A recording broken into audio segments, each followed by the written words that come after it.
oratoria no solamente es el mero hecho de la oralidad, es decir, la capacidad de expresarnos frente a los demás, sino que involucra elementos como reglas, principios, métodos y técnicas que va a permitirnos a nosotros expresarnos de una manera clara y sincera y contundente.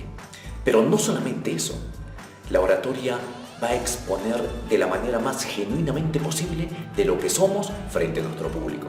La oratoria es una ciencia y un arte muy valioso que muy poco se utiliza en favor de dominar y corregir los miedos y temores que tenemos al momento de hablar en público.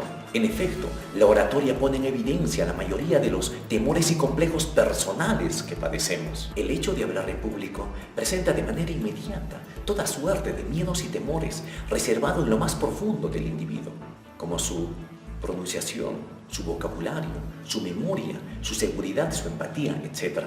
Hablar bien y expresarse con propiedad es un arte. Por supuesto, nos permite conectar nuestro mundo interior con los demás. La oratoria nos permite exponer el uso de nuestras capacidades cognitivas, físicas, comunicativas en simultáneo. Si bien es cierto, la oratoria nos permite exponer nuestros miedos y temores, pero también nos permite la oportunidad de poder corregirlos en tiempos récords. Y cuando esto no se hace y se pospone por mucho tiempo, esto se convierte en un hábito, y este hábito trasciende la personalidad, y finalmente el individuo termina siendo miedoso, pusilánime, timorato.